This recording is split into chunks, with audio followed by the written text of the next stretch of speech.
አንዱ አምላክ ከማርያም የተወለደ ነው።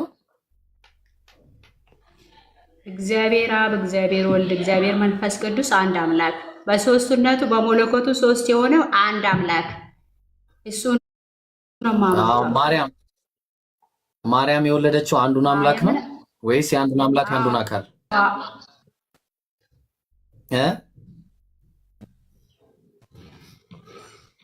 አንዱን አምላክ ነው ማርያም የወለደችው። ፍጹም ፍጹም አምላክም ነው።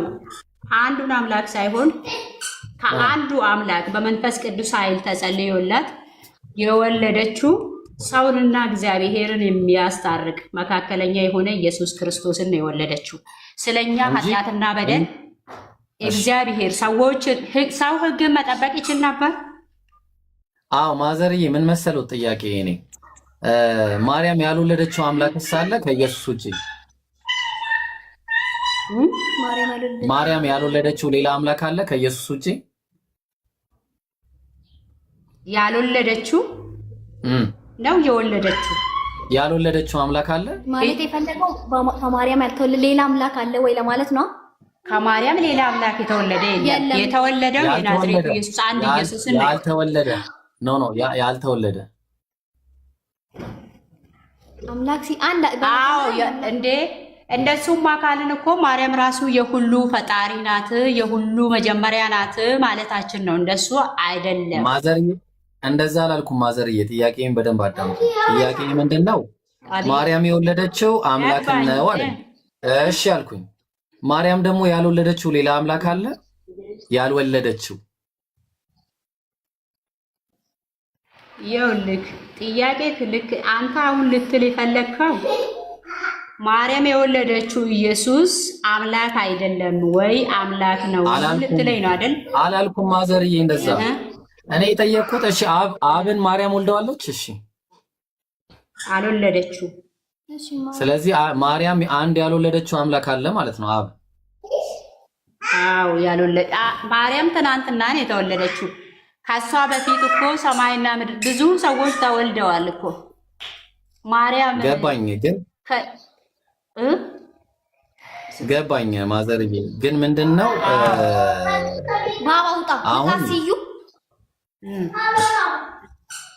አንዱ አምላክ ከተወለደ አንዱ ደግሞ ካልተወለደ ሁለት አምላክ ነው የሚሆነው መቼስ እንጂ አንድ አምላክ አይሆንም። ምክንያቱም አንዱ ያልተወለደ አንዱ የተወለደ ነው አይደለ? ስለዚህ ሁለት አምላክ ነው እንጂ አንድ አምላክ አይሆንም። ምክንያቱም አንድ አምላክ ከሆነ አንዱ ነው የሚወለደው።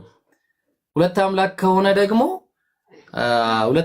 ማን ነው ኦልሬዲ በቃ እንደዛ ነው የሚሆነው ማለት ነው። በቃ በአጭሩ ምንድነው ቆይ ላጥፋለ። ኧረ አጥፊልኝ ይሄ ነገር። እሺ ቆይ መቼ ሆነስ ወይ አራት ሁሉ አይደለም። እሺ አመሰግናለሁ። እሺ ጌም ብቻ ነው አድርገው። እሺ አሁን ጠየቀኝ አይደል ጥያቄህን? አዎ ሁለት አምላክ ነው የሚሆነው። ለምሳሌ በተመሳሳይ ሁለት አምላክ አይሆንም። እግዚአብሔር ሰማይንና ምድርን ሲፈጥር ብቻውን ነበረ። ግን እንዲህ ይላል ዮሐንስ ላይ ያለው ቃል ዮሐንስ 1 ላይ መጀመሪያ ቃል ነበረ፣ ቃልም በእግዚአብሔር ዘንድ ነበረ። እሺ ቃልም ራሱ እግዚአብሔር ነበረ ይላል። ስጋ ለብሶ ተወለደ ነው። አዎ ያ ቃል መጥቶ ተወለደ ነው ባጭሩ አይደለ? አዎ እንደዛ ነው። የተወለደው አምላክ ነው ባጭሩ። የተወለደው አምላክ ነው። አዎ አምላክ ነው። አዎ እናመልከዋለን። አማላጃችን መካከለኛ። ያልተወለደስ አምላክ አለ? ያልተወለደስ አምላክ አለ? ነገርኩህ እኮ መጀመሪያ ቃል ነበረ፣ ቃልም በእግዚአብሔር ዘንድ በእግዚአብሔር ዘንድ ነበረ የሚለው እግዚአብሔር መጀመሪያ እንዳለ በሱ ዘንድ እንዳለ ከሱ ዘንድ ደግሞ ተወለደ እኮ አለን። ማዘርዬ ያ እግዚአብሔር እኮ ተወለደ አለን። ተወለደ እኮ አለን በአጭሩ ማዘርዬ። ስለዚህ ያልተወለደ ሳለ ሌላ ይሄ ተወለደ ካለም በኋላ ምክንያቱም አንድ እግዚአብሔር ነው ያለው። አንዱ እግዚአብሔር ከተወለደ የሚቀር ሌላ እግዚአብሔር አለ? ለአንተ ጥያቄ እኮ መልስ ስሰጥክ እየተቀበልከኝ ያልተወለደ ዮሐንስ የፈለገው ምን መሰለሽ? በስጋ አይደለም የተወለደ ለራሱ ይኸውልህ ቃሉ እንደሚለው ያ እግዚአብሔር ለራሱ በማርያም ሆድ ውስጥ ገብቶ ማርያም እሱን ወለደችው የሚል ቢኖር ሌላ አምላክ እንዳሌለ ሌላ ፈጣሪ እሱን የላከልን እንዳሌለ እናምናለን። እሱን የላከ እግዚአብሔር አብ እኮ እግዚአብሔር አብ ተወልዷል ወይ ነው? አልተወለደም።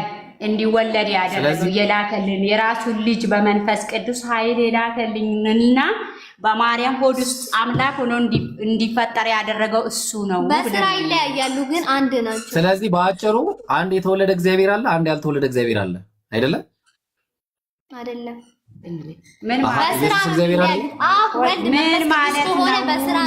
ያው ማለት የፈለገው ልንገርሽ፣ ወደ ምድር ማን ልኮት ነው የመጣው ልትል ፈልገህ ነው አይደለ? የላከው ሌላ እግዚአብሔር የተላከው ሌላ እና አላልኩም እንደዛ እና ሁለታም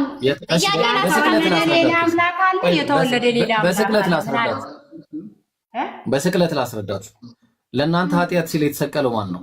ወልድ ነው አይደለ? ኢየሱስ። አብ ለእናንተ ኃጢአት ሲል ተሰቅሏል። የፈጠረን አብ እኮ ሕግ ሰጥቶናል። የሙሴ ሕግን የሰጠን እኮ በዛ እንድንሄድ ነው። የሰው ልጅ ስላልቻለው አማራጭ ጥያቄ ላይ አብ ለእናንተ ኃጢአት ሲል ተሰቅሏል? አልተሰቀለም። ስለዚህ አንድ ያልተሰቀለ አምላክ አለ፣ አንድ የተሰቀለ አምላክ አለ። አዎ አለ።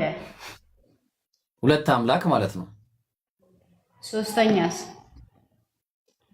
ሶስተኛው ደግሞ መንፈስ ቅዱስ ነው እሱ። ያው ስለዚህ ሶስት አምላክ ነው የምታመልኩት እንጂ አንድ አምላክ አይደለም ማለት ነው።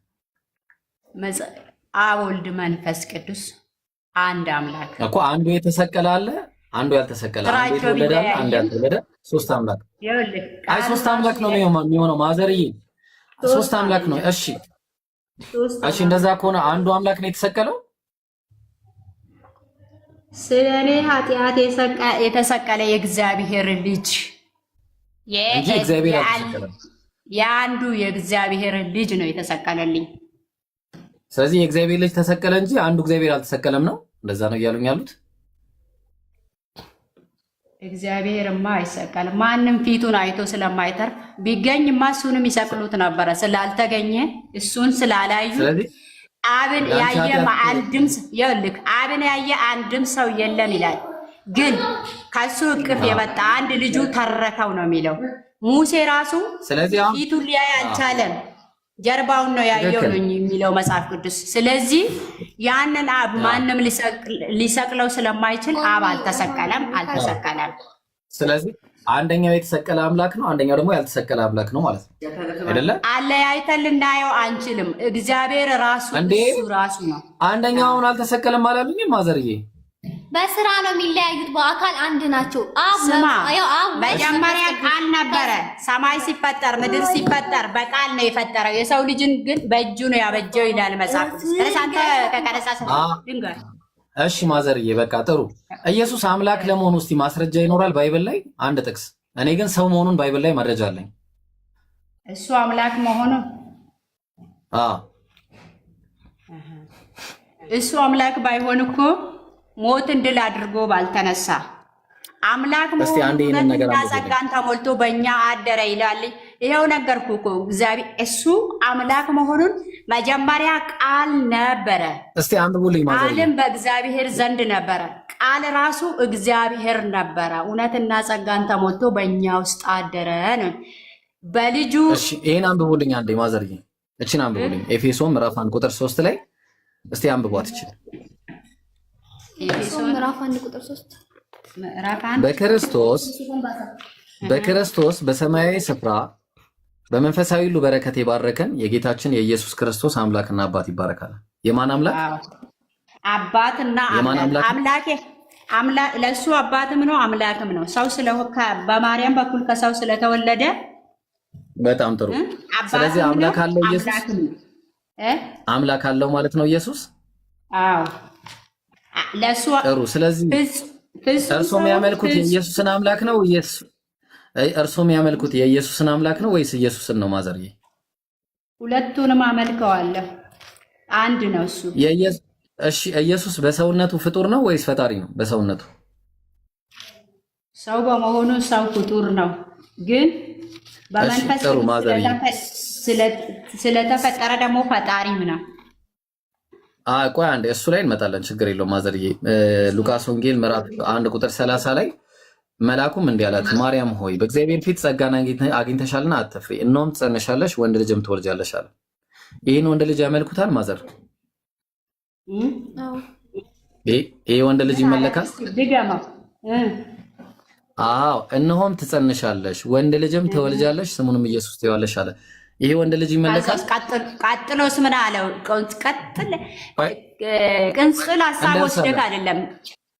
እሺ እንደርሳለን ማዘር። እሱም እንደውም እኔን የሚያገዝ ነው፣ እሱም ታላቅ ይሆናል፣ የልዑል ልጅም ይባላል፣ ጌታ አምላክም የአባቱን የዳዊትን ዙፋን ይሰጠዋል አለ። ሌላ ጌታ አምላክ አለ ለኢየሱስ ዙፋን የሚሰጠው። ግን አሁን ጥያቄ ይሄ ወንድ ልጅ ይመለካል ማዘርዬ? አሁን አልኩህ እኮ ብቻውን ይመለካል። ወንድ ልጅ ማለት እኮ ማዘር፣ አንተ አሁን ልትል የፈለግከው ለኢየሱስ ክብርና ስግደት አይገባውም ልትለኝ ስለፈለግ አላልኩም ማዘርዬ፣ እንደዛ አይደለም። ይሄ ወንድ ልጅ ሊገርዙ 8 ቀን በሞላው ጊዜ በማዕፀን ሳይረገዝ በመላኩ እንደተባለ ኢየሱስ ተብሎ ተጠራ ይላል። ስለዚህ ተገርዟል ይሄ ወንድ ልጅ።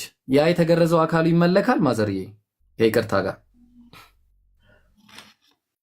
ስማኝ፣ ይመለካል። አንተ እሱ ስለቆይ እንደዚህማ በስምንተኛው ቀን የተገረዘው አካሉ ያስታወስከኝ እንደ ሰውኛ ሰው ስለሆነ የሰውን ስርዓት ስማ፣ እንደ ሰውኛ ሰው ከሰው ስለተወለደ የሰውንም ስርዓት ሊጠብቅ ሰው መስሎ የመጣ አምላክ ነው እንጂ ሰው አይደለም። ማነው እሱ? ከሱ ውጪ ከእግዚአብሔር ዘንድ በድንግል የተወለደው ከሱ ውጪ ሌላ አለ? እስቲ ጥቀስና ነገረኛ። ማዘርዬ አንድ ጊዜ እዚህ ጋር ይሄ በስምንተኛው ቀን የተገረዘው ያ እንትን ይመለካል? የተገረዘው ሌላ ወንድና ሴት ሳይገናኝ በመንፈስ ቅዱስ ኃይል የተወለደ ሌላ አለ ወይ? እሺ የሚበልጥ ላሳየው። መልአክም ይሁን እንደዚህ ተወለደ የሚል አለ? ላሳየው። እሺ በቃ ላሳየው። ምን ቸገረኝ? እኔ አሳየዋለሁ። እኔ እንደዚህ አይነት ነገር ማሳየት ቀላል ነው። እሺ ምኑ ጋር መሰለው? በእርግጥ አንተ ተዘጋጅተህበት የምትሰራው ነገር ስለሆነ ችግር የለውም።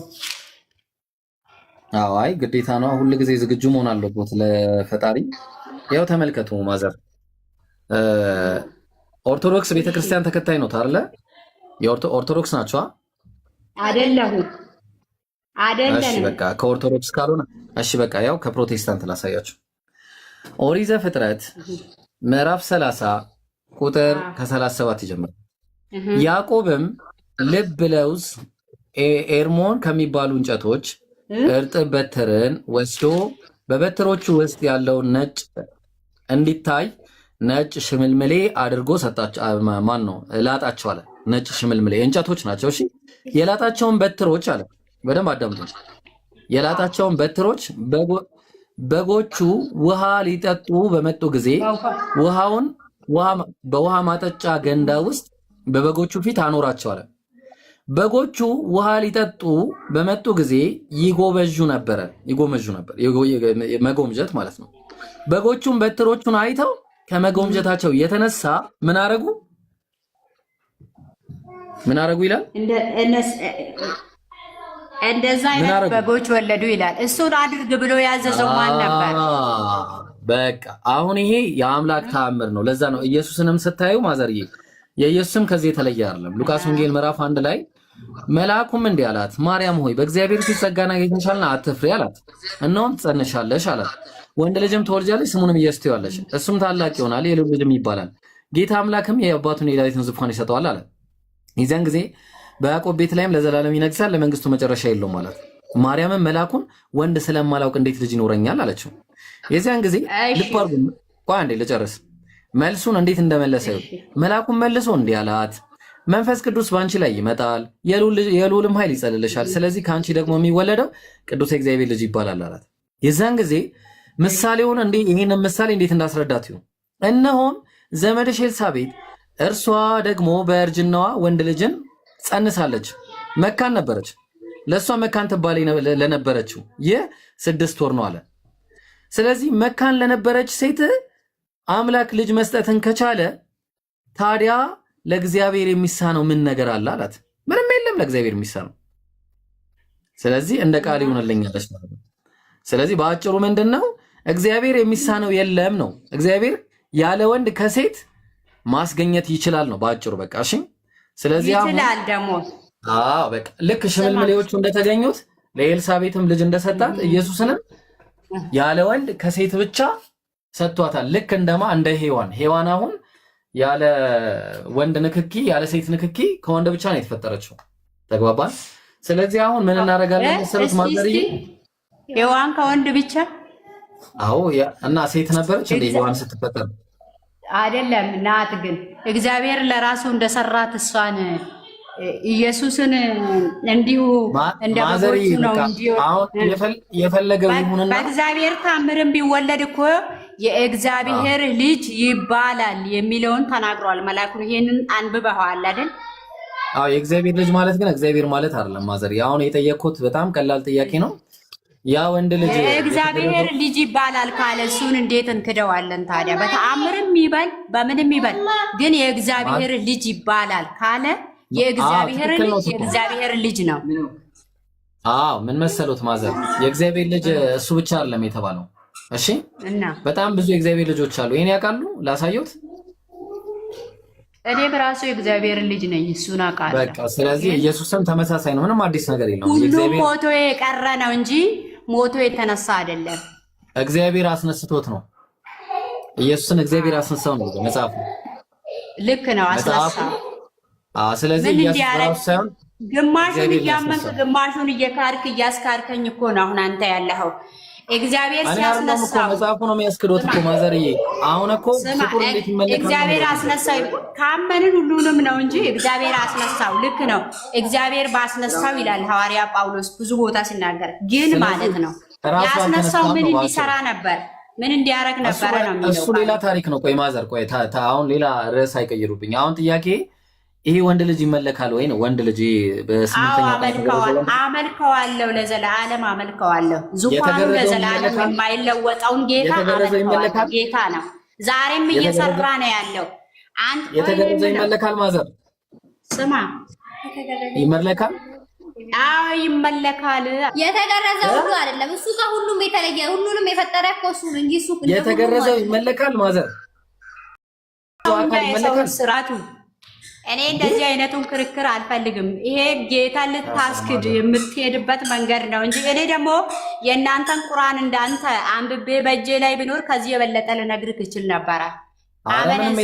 እኛ ፍጡር አናመልክም ማዘርዬ፣ እኛ ፍጡር አናመልክም፣ የተወለደ አናመልክም። እኛ በአንድነቱ ላይ ሁለትነት የሌለበት፣ በጌትነቱ ላይ ባርነት የሌለበት፣ በኃያልነቱ ላይ ሃይማኖት እግዚአብሔር ነው ተከተል ብሎ ያስከተለ። እስቲ አዳምጡኝ ማዘርዬ።